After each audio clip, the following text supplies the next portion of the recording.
Welcome to Real Reviews. I'm Chase Lee, and I'm going to tell you guys what's my Netflix Instant Play recommendations by giving you an order of 10.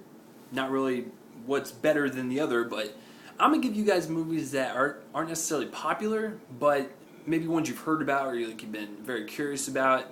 I'm going to go ahead and just pitch those to you guys. But first, I want to show you guys a little something, to my appreciation for watching this stuff. I'm going to show you guys what goes on, with this set. And by set, I mean my apartment. So, if I step out this way, and I flip over the camera, here, as you can see, this is my wall. Ranges anywhere from Date Night to Chronicle to Splice to Paranormal Activity 3, Cop Out, and Clash of the Titans. I use two lights. I use my ceiling light, and I use a lamp right there. And for all you women or creepy people out there, I do not wear anything on my bottoms. I just wear a shirt, and I'm fully naked for bottom half, because I know that pleases at least one of you out there. No, I'm just kidding.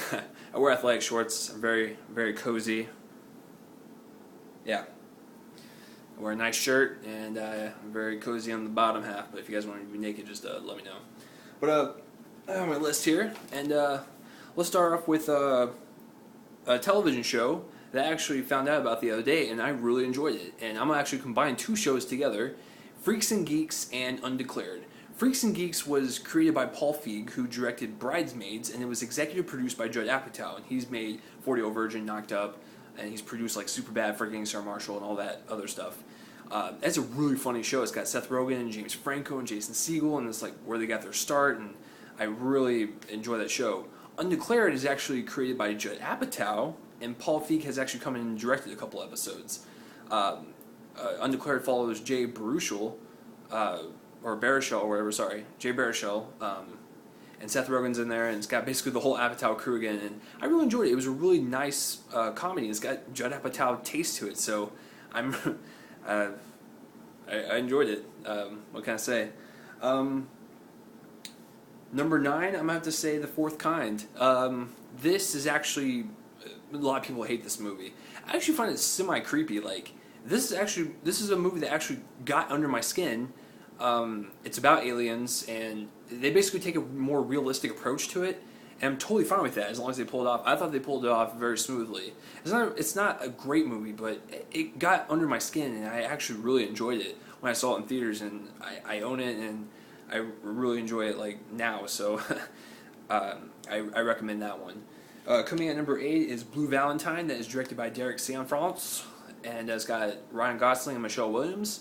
Michelle Williams is actually nominated for an Oscar for this role, and this movie is a really great movie, but it's a really depressing movie. Blue Valentine, check it out.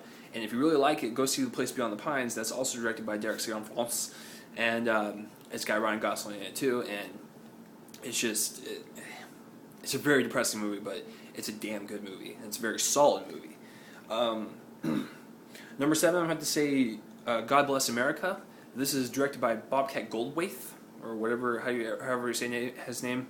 I shouldn't bash on the guy, because he's actually one of the most brilliant, darkly comedic writers I've ever had a chance to watch. Like, World's Greatest Dad is actually one of my favorite dark comedies of all time, just because it's so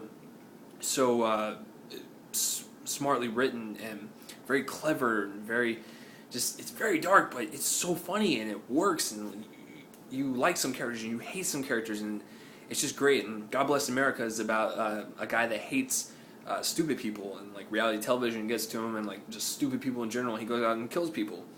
It's very dark and comedic, but it's really just written well. Like, Bobcat Goldthwait, man, watch out. He's gonna strike back. Next one on my list is Fearless, and that stars Jet Li. And I saw this in theaters, and I'm not really a huge fan on like martial arts movies at all, but Fearless was actually good.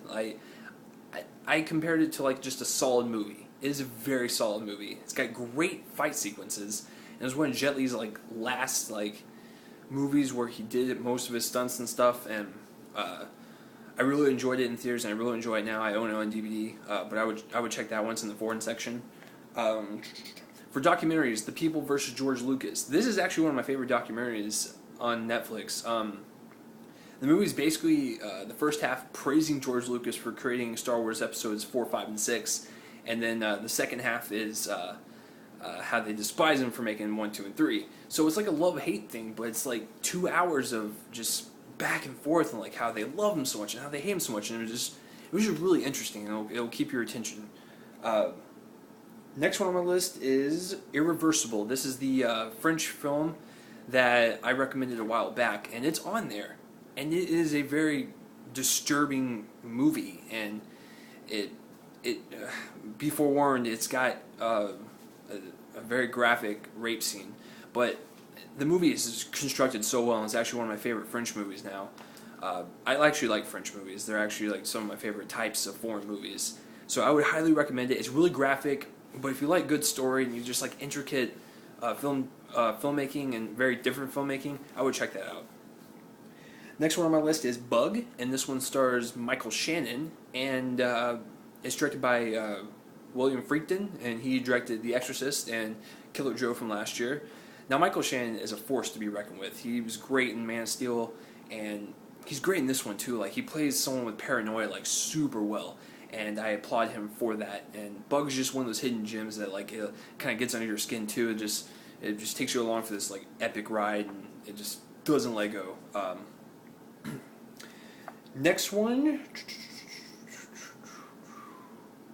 Oh, I guess we're down to the last two.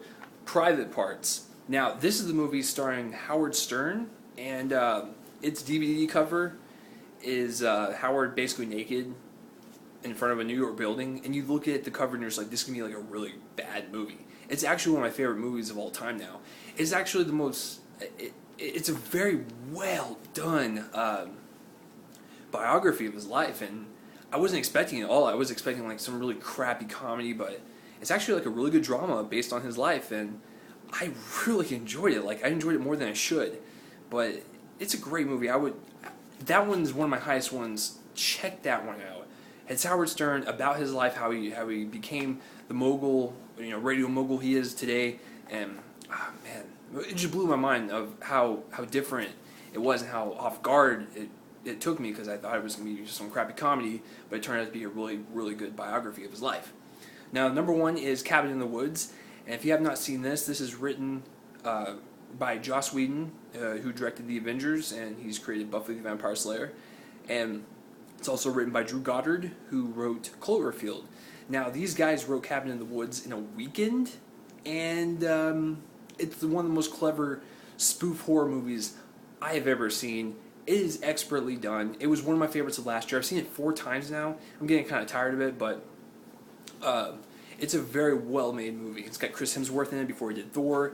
They shot the movie back in 2009, but they shelved it, and then they made Thor, and then it came out before the Avengers, and the Avengers came out, so Chris Hemsworth is like a star now.